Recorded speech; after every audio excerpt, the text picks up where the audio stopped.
오늘은 주삶의 제목 그대로 따라서 침략자 아수르 심판. 제가 이 말씀을 하루씩 밀렸지만 제가 수요일 날 목요일이죠. 목요일 날 새벽에 못 왔잖아요. 아십니까? 근데 왜 아무도 연락 안 하십니까? 제 걱정 안 되셨습니까? 집 안 가서 가든지 말든지 자동차 고장나 오든지 말든지 그러셨던 건 아니죠? 예, 기도해 주셔서 무사히 왔는데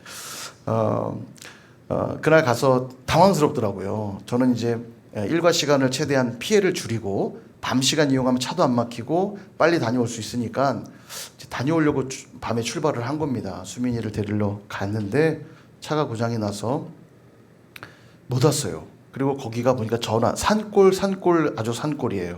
전화도 또 거기 이제 아이들 케어하는 곳이다 보니까 인터넷과 전화를 이렇게 막아놓은 지역이에요. 그래서 전화도 안 되고 인터넷도 안 돼요. 그래서 그 새벽에 이제 새벽 1시에 제가 아는 짧은 지식으로 차를 어떻게든 해보려고 했으나 뭐 어떻게 할 수 있겠습니까? 결국 해결을 못하고 새벽 1시 반 되는 시간에 뭐 어떻게 전화하기도 뭐하고 그래서 일단 거기서 숙소에서 시간을 보내고 아침 새벽에 일찍 전사님께 전화해서 이만저만 하니까 멀리 전화가 안 되니까 숙소에서 멀리 밤에 무서워요. 그 산골에서요 뭐가 동물이 야생동물 막 튀어나올 것 같아요. 되게 무섭습니다. 그래서 이제 무섭지만 전화를 해야 되니까 멀리 가서 전화를 해서 이만저만 하니까 일단 새벽 예배를 인도해 주십시오 부탁을 드리고, 그리고 저는 이제 아침이 밝기를 기다렸다가 아침에 마을에 가서 정비소에 가서 이제 점검을 하고, 이분이 이제 말투가 딱 보니까 동네 사람이 아니잖아요. 어떻게 뭐 이 동네 차가 아니네요 이렇게 말하더라고요. 예, 저 인천에서 왔습니다. 그럴게요. 놀러 오셨나 봐요.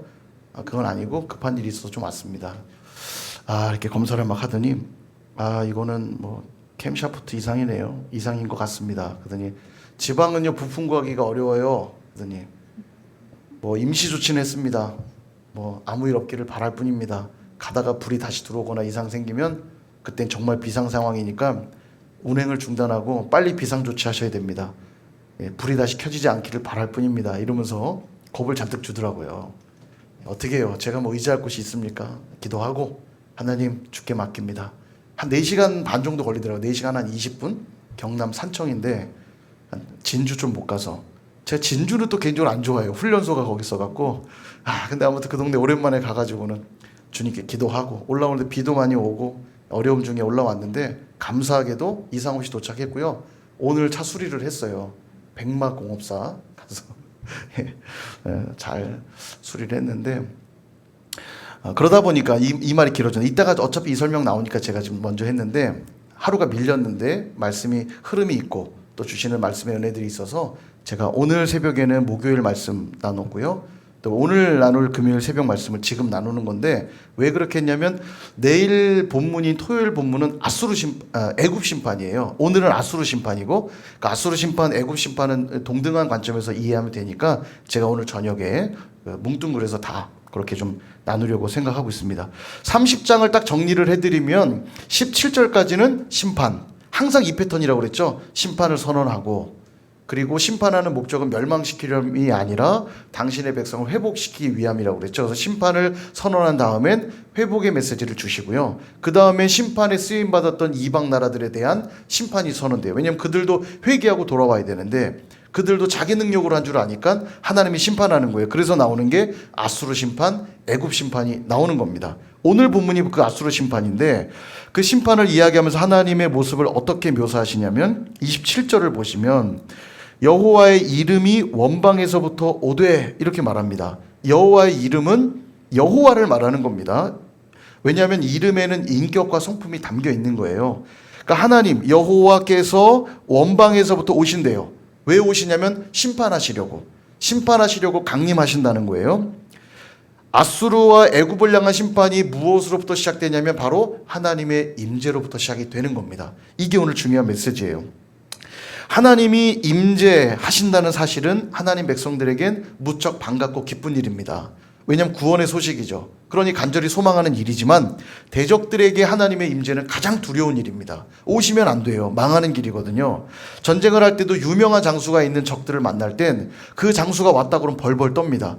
그래서 진에 야, 그 장수가 왔대, 뭐 장비가 왔대 이런 소문이 딱 그의 이름이 돌면 사기가 떨어지고 심한 경우는 오합지졸이 됩니다. 막 4분 오열돼서 다 도망가고 어떻게 도망가요.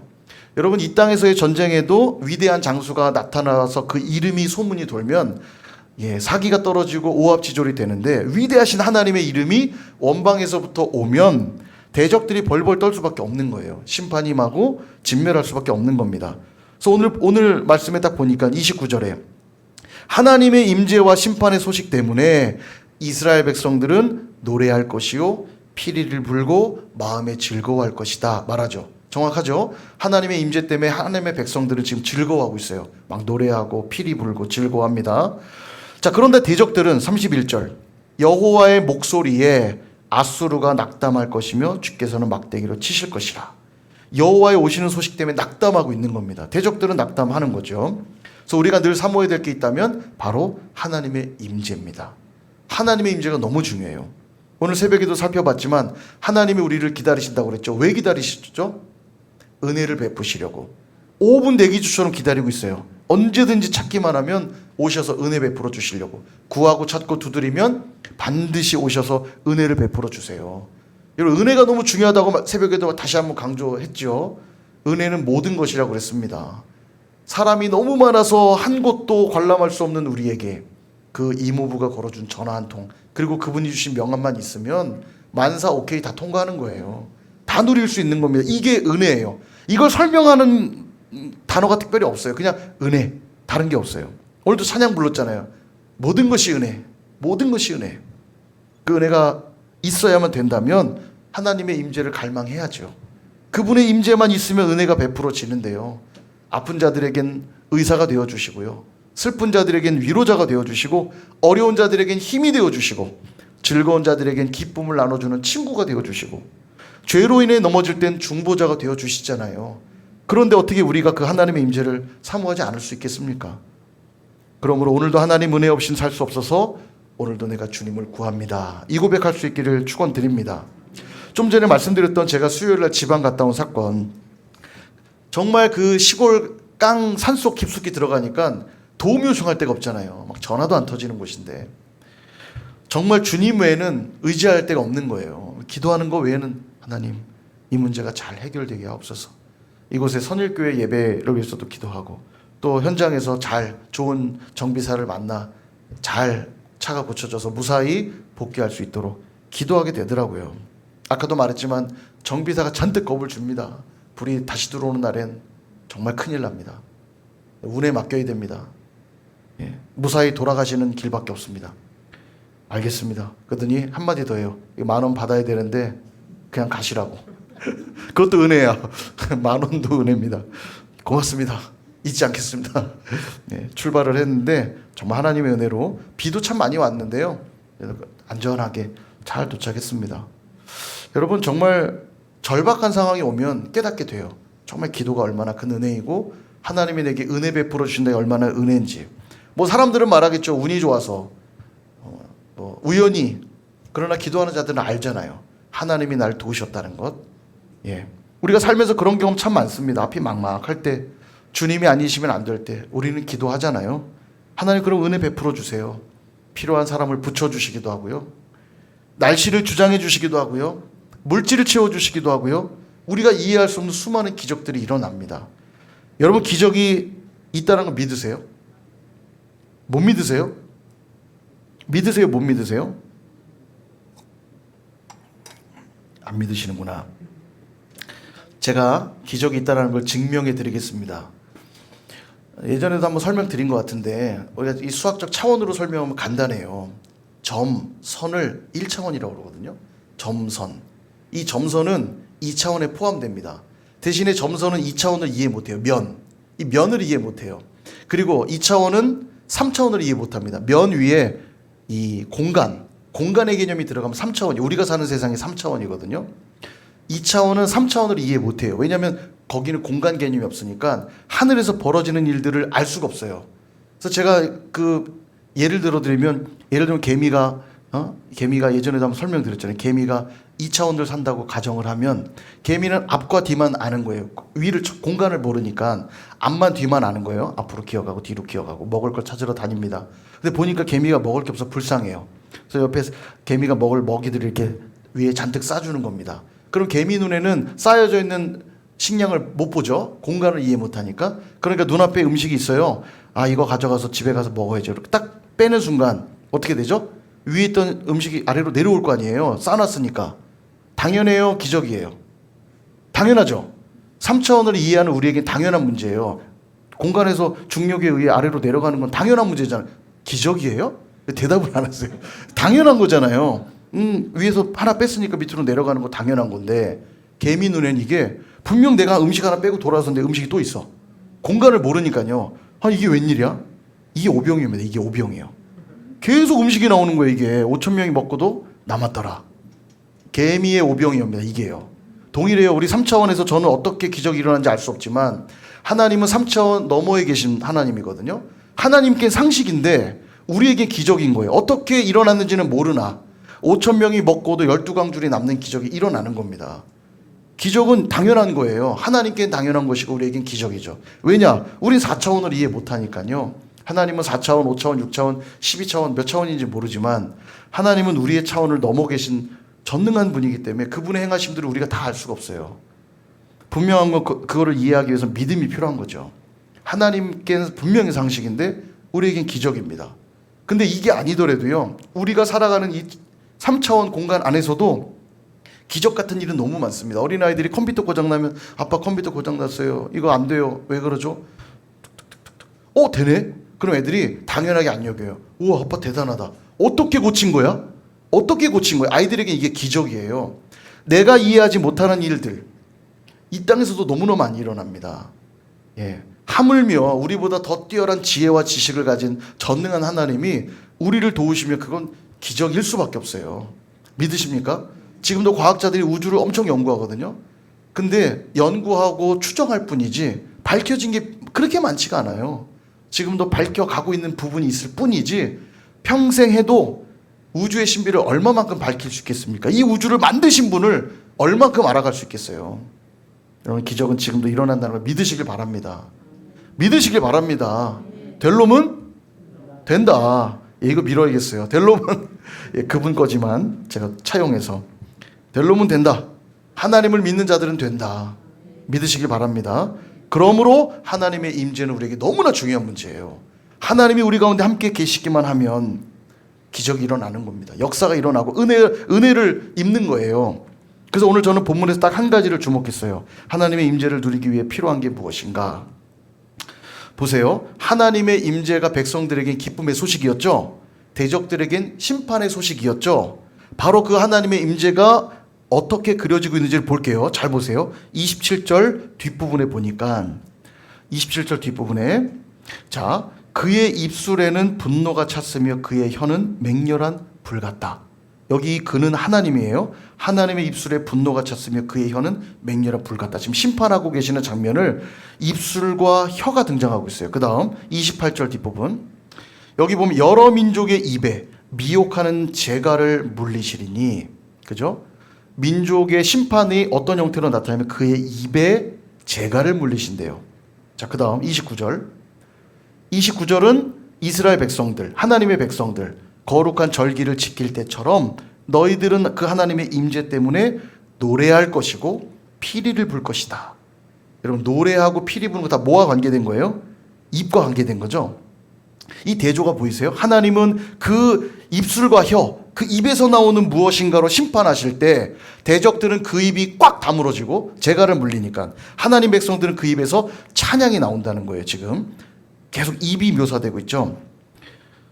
아수르가 말하는 거예요. 세상 모든 나라는 다 내 발 밑에 있다. 세상의 모든 신도 다 내 발 밑에 있다. 아무것도 아니네. 나는 신이고 나는 대단하다 할 때 하나님이 그 입을 콱 재갈을 물려버리시는 거예요. 그리고 그 하나님의 입에서 나오는 무엇인가로 그들을 심판하시는 겁니다. 이 모습을 본 하나님 백성들은 그 입에서 뭐가 나와요? 찬양과 기쁨의 소리가 나오는 거죠.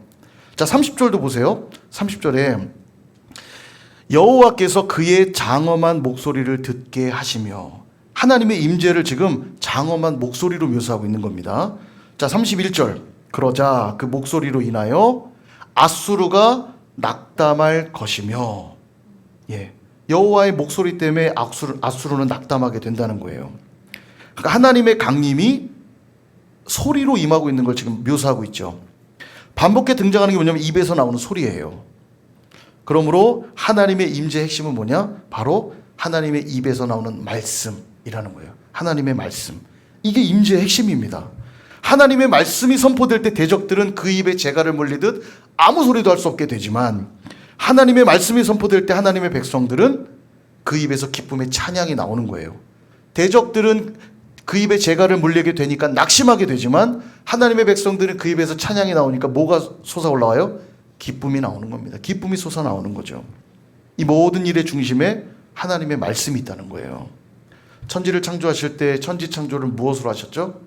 말씀으로 하셨잖아요. 그렇다고 이 말씀이 도구요 수단이 아닙니다. 이 말씀을 도구로 쓰셨다는 뜻이 아니고, 이 말씀은 인격이에요. 요한복음 1장에 보니까 태초에 말씀이 계시니라. 이 말씀은 하나님과 함께 계셨으니 이 말씀이 곧 하나님이라. 말씀이 인격이에요. 그리고 그 뒤에 뭐라고 나오냐면, 이 말씀이 육신을 입고 이 땅에 오셨다. 바로 이 말씀이 그리스도라고 성경은 기록하고 있습니다. 적용을 해본다면 하나님의 임재는 말씀을 통해 그리스도를 만나는 것으로 나타나는 겁니다. 하나님의 말씀을 통해 인격적으로 주님을 만나는 거예요. 그래서 우리가 그런 질문하죠. 주님을 인격적으로 만나셨습니까? 이 말은 뭐냐면 하나님의 말씀을 통해 주님을 만났냐고 묻는 거예요. 요한복음 1장 12절이 그렇게 얘기합니다. 우리가 잘 아는 말씀 한번 읽어볼까요? 시작. 영접하는 자 곧 그 이름을 믿는 자들에게는, 아멘. 보세요. 영접하는 자, 누구를 영접하는 얘기죠? 우리가 잘 아는 예수 그리스도. 예수님을 우리 마음에 영접하면 하나님의 자녀가 된대요. 자, 근데 제가 말씀드렸죠. 요한복음 1장은 계속 뭐에 대한 설명이라고요? 말씀. 말씀이 육신 가운데 거하셨고 말씀이 곧 하나님이시고, 이 얘기를 쭉 앞에서 하신 다음에 여기 12절 말씀이 나오는 거예요. 그러니까 이 영접은 예수님을 영접한다는 의미이면서도 그 예수님이 곧 말씀이시므로 그 마음에 무엇을 받아들이라는 얘기예요? 하나님의 말씀을 받아들이라는 이야기입니다. 그래서 기독교 신앙에서 말씀은 너무나 중요한 거예요. 그래서 우리가 말씀을 알아야 되고 그 말씀에 순종해야 되고 그 말씀을 경험하는 일이 필요해요. 그럴 때 하나님을 알아가는 겁니다. 말씀을 자꾸 순종하다 보면 하나님이 어떤 분인지 알게 되고, 그렇게 하나님과 인격적으로 깊어지는 거예요. 히브리서 1장 3절에도 이런 말씀이 있습니다. 히브리서 1장 3절. 이는은 누구냐면 예수님이에요. 예수님은 하나님의 영광의 광채시요 그 본체의 형상이시라. 그의 능력의 말씀으로 만물을 붙드시며 죄를 정결하게 하는 일을 하시고 높은 곳에 계신 지극히 크신 이의 우편에 앉으셨느니라. 두 가지를 하신다고 말씀하죠. 말씀으로, 그의 능력의 말씀으로 두 가지를 하신대요. 하나는 만물을 붙드신다. 만물을 존재하게 하신다는 얘기예요. 즉 지금도 만물을 운행하게 하신다는 이야기고요. 또 하나 하시는 일은 뭐냐면 정결하게 하는 일을 하신대요. 하나님의 말씀으로. 이게 예수님이 하시는 사역이에요. 천지 만물을 존재하게 하고 우리를 거룩하게 살아갈 수 있게 하는 것은 바로 하나님 말씀으로만 가능하다는 이야기입니다. 사랑하는 여러분, 얼마나 주님의 말씀을 의지하며 살고 계십니까? 얼마나 주님의 말씀으로 나를 비추고 내 삶을 돌아보고 내 인생을 조명하고 계신가요? 제가 수민이 데리러 다녀온 이야기를 드렸는데요. 밤에 산골에 들어가잖아요. 들어가는데 빛이 하나도 없으니까, 가로등도 하나 없어요. 가로등도 가끔 가다 하나 있고 차량의 불빛 외에는 불빛이 없어요. 그러니까 차량 불빛 끄면 진짜 무서워요. 암흑이에요. 그러니까 차량 불빛만 켜고 가면 옆에 숲에서 진짜 뭐가 튀어나올 것 같아요. 막 무서워요. 컴컴하고 옆이 강이 흐르는지 뭐가 있는지 알 수가 없고 딱 앞에 길만 비추니까 간신히 내비 따라 가는 겁니다. 산골 깊숙이. 그나마도 나중에 올라가는데 길이요, 이게 길인지 아닌지도 몰라갖고 막 헤맸어요. 내비를 찍고 가는데 알고 보니까 아래로 돌아가는 길인데 위로 가도 똑같은 길이니까 분명히 맞는 줄 알고 갔더니 엉뚱한 데가 나오는 거예요. 다시 빠꾸 하고 한참 쇼를 하다 간신히 그 시골길을 따라 도착을 했거든요. 되게 무서웠어요. 차가 막 빠질 것 같고 너무 좁고. 다음날 아침이 돼서 출발을 했잖아요. 근데요, 얼마나 예쁜 꽃들이 많이 폈는지 옆에, 어제 이런 길이었나? 이런 생각이 드는 거예요. 제 아내가 막 좋아하는 꽃이 있어요. 무슨 꽃이래더라 제가 들었는데 되게 예쁜 꽃이, 계속 막 탄식을 하면서 여기 이렇게 많이 꽃이 폈네. 그 100년향? 100년초? 뭐예요? 아무튼 그 무슨 꽃이 길에 쫙 펴 있는 거예요. 이렇게 밤에는 안 보였거든요. 근데 다음날 보니까 딱 보이는 거예요. 바로 이겁니다. 하나님의 말씀이 우리의 삶과 우리 인생을 조명해 주지 않잖아요.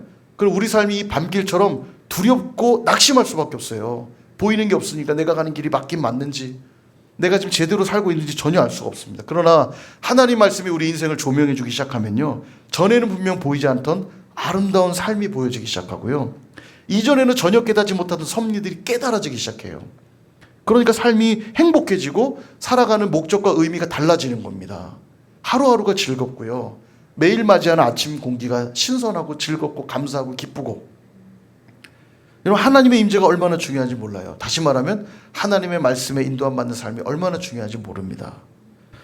여러분, 연못에 사는 개구리가 한 가지 소원이 있었어요. 그 소원은 하늘을 나르며 천하를 보고 싶은 게 소원이었어요. 가능합니까? 불가능하죠. 개구리가 무슨 물이나 잘 떠다니면 그만이죠. 근데 어느 날 독수리를 만났는데 소원을 말했어요. 나는 하늘을 나르며 천하를 보고 싶어요. 그러자 독수리가 내가 너의 소원 들어줄게. 다만 주의사항이 있다. 내 다리를 입에 물고 가만히 있대. 절대 입을 열면 안 돼. 이렇게 말해요. 개구리가 독수리의 다리를 물고 독수리가 하늘 높이 나릅니다. 세상 처음 보는 광경인 거예요. 너무 아름다운 거예요. 와, 정말 너무 좋다. 그러고 가고 있는데 밑에 있던 개구리들이 와, 부럽다. 어떻게 하늘을 날 수 있게 된 거야? 도대체 이 기발한 아이디어는 어디서 나온 거야? 네가 너무 부럽다. 개구리 입이 근질근질한 거예요. 천하를 누리다가 결국 입을 열었습니다. 내가 했지! 라는 순간 개구리 땅에 떨어졌다는 이야기입니다. 여러분, 우리가 그래요. 우리 입이 하나님 말씀을 딱 물고 있으면요, 그 말씀에 딱 붙들려 있으면 하늘을 날고 놀라운 영광들을 누리고 경험하며 살아요. 인생이 행복합니다. 이전에는 한 번도 보지 못했던 것들, 이전에는 한 번도 누리지 못했던 은혜를 누리며 삽니다. 근데요, 그 말씀에서 입을 딱 떼는 순간 내 얘기를 하기 시작하고 나의 것들로 채우기 시작하고 내 정욕들로 채우기 시작할 때 말씀을 내 입에서 딱 놓는 순간 추락하는 인생이 되는 거예요. 그 인생에 절망만 찾아오는 겁니다. 낙심이 찾아오는 거죠. 간절히 바라기는 저와 여러분의 삶이 하나님 말씀을 통해 늘 하나님의 임재를 경험할 수 있기를 축원드립니다. 그러면 우리 입술에서 찬양이 울려 퍼지기 시작하고 우리 마음에 뭐가 찾아옵니까? 기쁨이 찾아와요. 낙심이 아니라 기쁨이 찾아와요. 그러므로 말씀을 받으시길 바라고요. 이 주님의 말씀을 거부하는 자들에겐 반대로 그 입에 재갈이 물리기 시작하고 낙심이 찾아오는 것입니다. 혹시 내 마음에 근심과 염려로 가득 차 있다면 무엇으로 채우기 시작해야 돼요? 하나님 말씀으로 채우기 시작하셔야 돼요. 그 말씀이 채워지기 시작할 때 우리 입에선 자연스럽게 찬양이 나올 것이고 찬양하는 입술의 마음에는 기쁨이 넘치게 될 것입니다. 그러므로 늘 하나님 말씀 붙드실 수 있기를 주님의 이름으로 축원드립니다.